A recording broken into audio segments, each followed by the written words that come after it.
Dad lets me drive slow on the driveway, but not on Monday. Definitely not on Monday. Hey! We're recording the podcast! Shut up!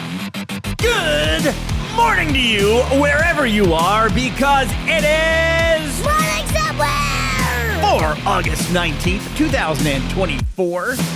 My name is Bernie Burns, sitting right over there. She didn't get to go to movie night this weekend. Ashley. Say hi to Ashley, everybody. You did not want to go to movie night this week. Well, I would go see it with you. Horror movies in general aren't a thing that I seek out and go to see, but I would go with you because you've gone to see things like The Lost City with me, and I kind of owe you.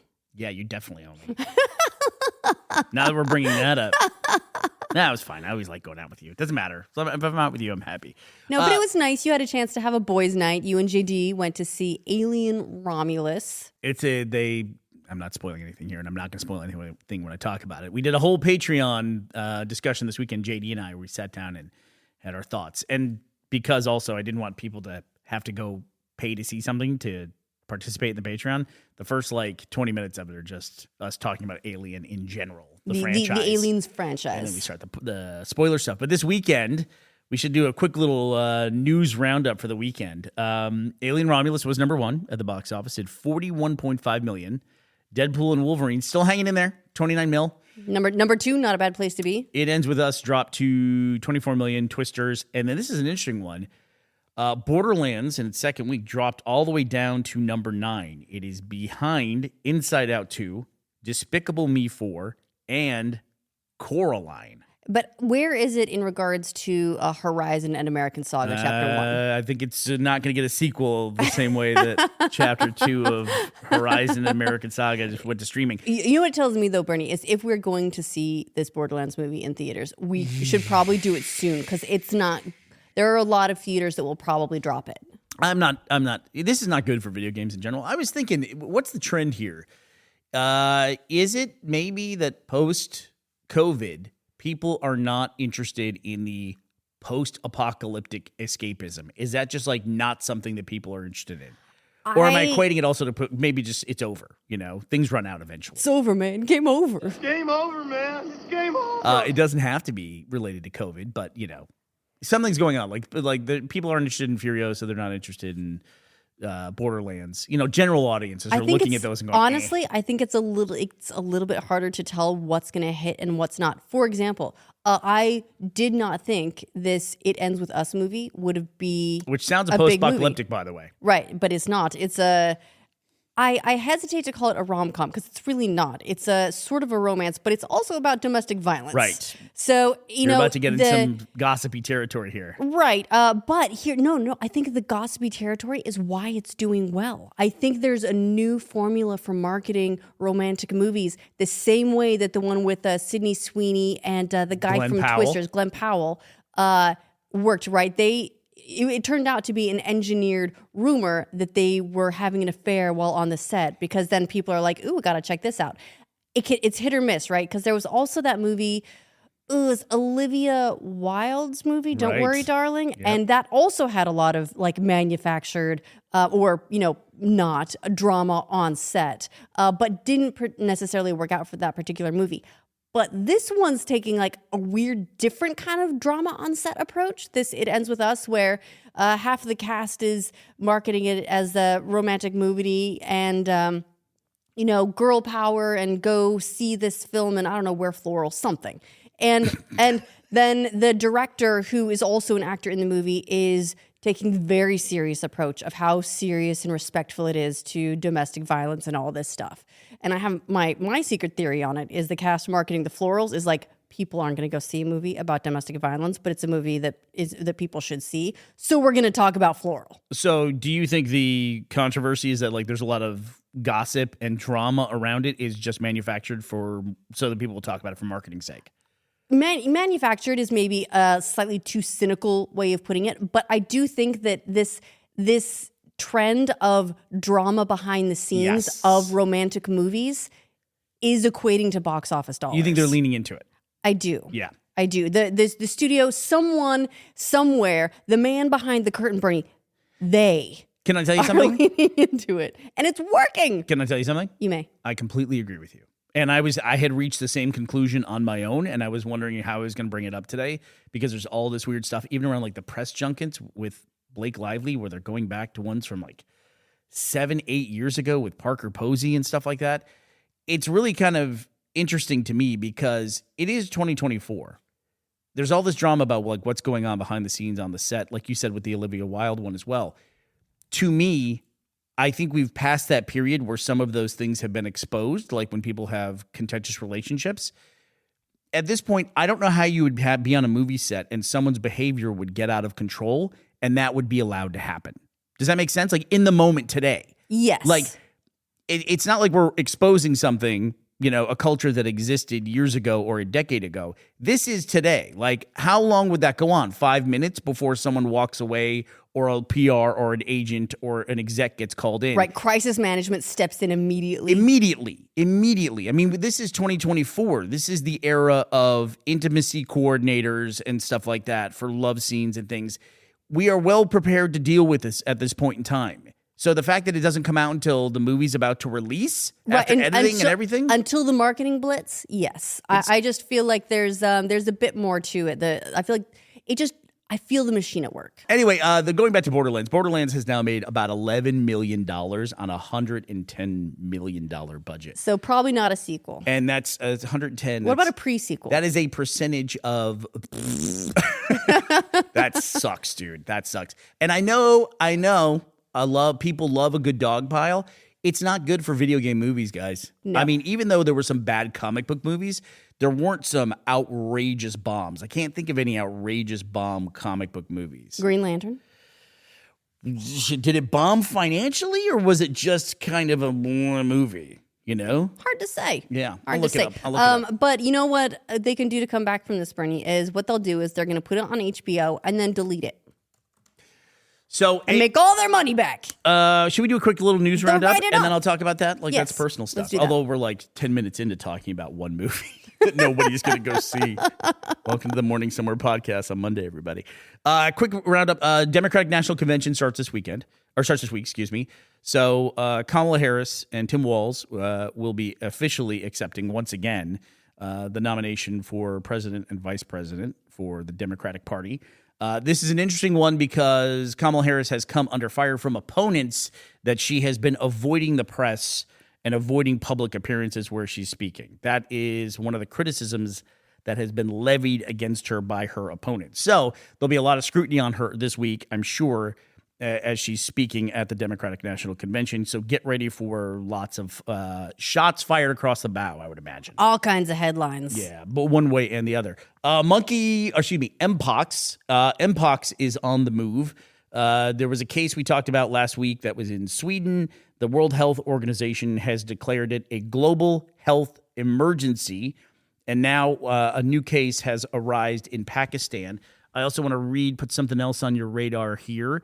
This is from Politico, excuse me. Key drug doesn't work against deadly new Mpox virus, study finds.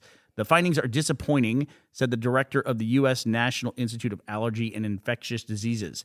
A drug used in the global Mpox outbreak in 2022 is not effective against the more severe virus spreading rapidly in Africa, researchers have found. The antiviral tecovirimat did not reduce the duration of lesions among children and adults with clade 1 Mpox in the Democratic Republic of Congo, according to the initial results of a placebo-controlled trial run by researchers in the DRC and the U.S. So that's definitely concerning with this particular variant being much more deadly, much more severe, that the drug they used to control the previous outbreak is not working. Totally anecdotal. I was reading comments, and some people were familiar with this drug because they said it was very helpful during the 2022 outbreak, which also just by the demographic it was affecting was also a higher degree of people who are currently living with HIV. And there was a lot of people who really relied on this drug during the Clade 2 outbreak. So just something to put on your radar. Be watching. Yes. And I would imagine we'll probably hear about some more cases today because work-life balance, people probably weren't working on the weekend, logging those results. And now we'll be hearing about a little bit of a backlog from the weekend of other countries that may be announcing cases. Yeah, the updates that we'll be watching for the most closely are if there's anything, any updates in Sweden and in Pakistan. Yeah. In other news, this is an interesting one, Bernie. The FTC is banning online fake reviews. So that includes a couple of interesting things. One is no AI going out and like writing a bunch of product reviews to basically give you all 5-star reviews for your product. Makes sense. Another thing that it's going to affect, interestingly enough, is influencers. Because it also forbids influencers and other organizations from using bots to inflate things like follower counts. Ooh, that's interesting. That is really interesting. Right? Yeah. So basically, because they're calling it, it's like fake reviews, it's like fake marketing, fake followers. You're not allowed to do that. That's been an issue for, oh God. I mean, since social media has been a thing and since influencers said, I have this many followers, you should let me have this thing for free. I never did anything like that. I'm assuming you never did anything like that either. No. I was always kind of curious about it, though. I have to admit, because I saw follower counts for some people, and I was like, that's kind of interesting. Interesting. You know? Well, we have a friend who he's done something similar, but was more than happy to be like, here, bro, here's how I did it. Did it like this, bro. That's a great impression. By the way. And no one we worked with. No one we worked with. It was just a friend, and we were like, "What on earth happened to you?" And then he was happy to explain it because he was very excited by this program that he found that would like follow people and they'd follow him back, and then he would follow people and they'd follow him back, and then he got all these followers out of it. And it's like, yeah, that sounds legit. Yeah, like, and then he specifically was happy about the fact that he was in this network, and that he said, and I just unfollowed them all after a month. And I'm like, well, that's.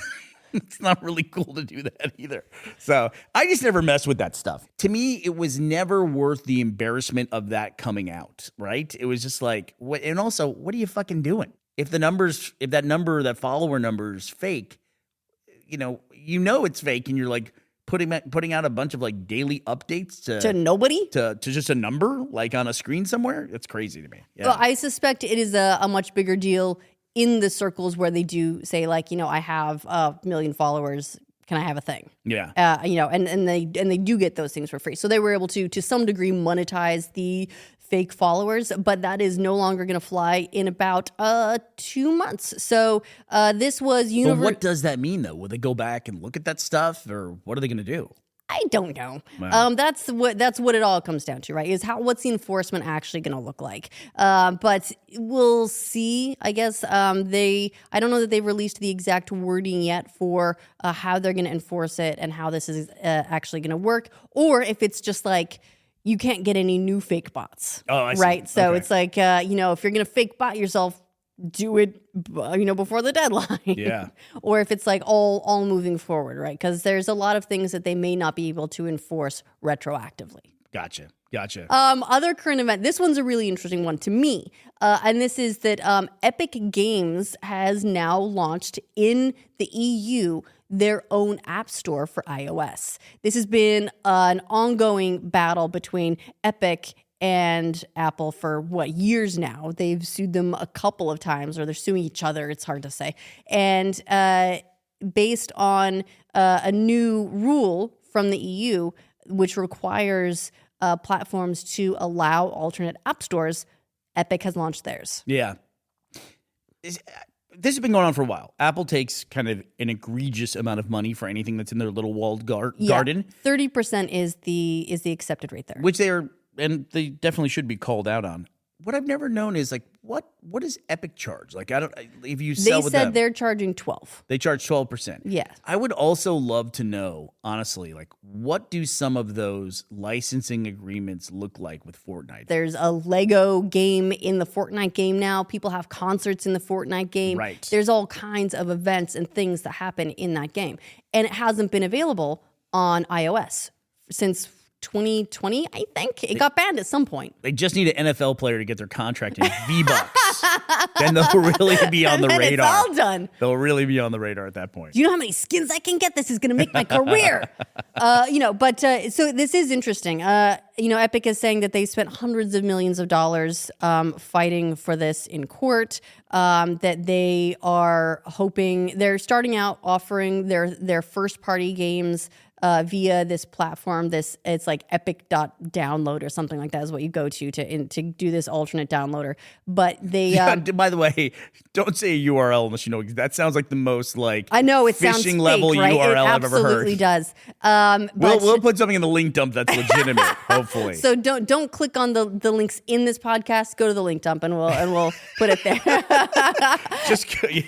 Anything that isn't like .biz or .cash, yeah. And but they're gonna hopefully, they said, start offering third-party games and things towards the end of the year once they get I guess this ironed out and get their momentum going. And they are hoping to be like a full-on competitor for the iOS App Store, well, at the very least when it comes to games. I don't know if they've got their sights set on general apps, but mobile games at the very least. No, I look forward to watching the Borderlands movie inside the Epic App Store. They're doing a viewing in Fortnite. Could be something. I went through a thing recently, and Ashley was alluding to this earlier. After we went and saw Alien Romulus, JD and I have a very specific experience with Ridley Scott, where we sat down and we decide shows we're going to watch together, JD and I. It's like we are watching this show.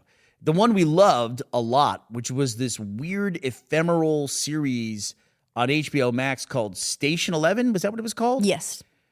That was really cool and weird. And it was the end of the first season. By the end of it, you're like, I don't even know if I want to watch any more of this. You know what I mean? The closest thing I can equate it to was how I felt after Severance. If Severance ended after one season, I'd have been like, that's okay. They did enough with this, and it was a really cool kind of thought experiment.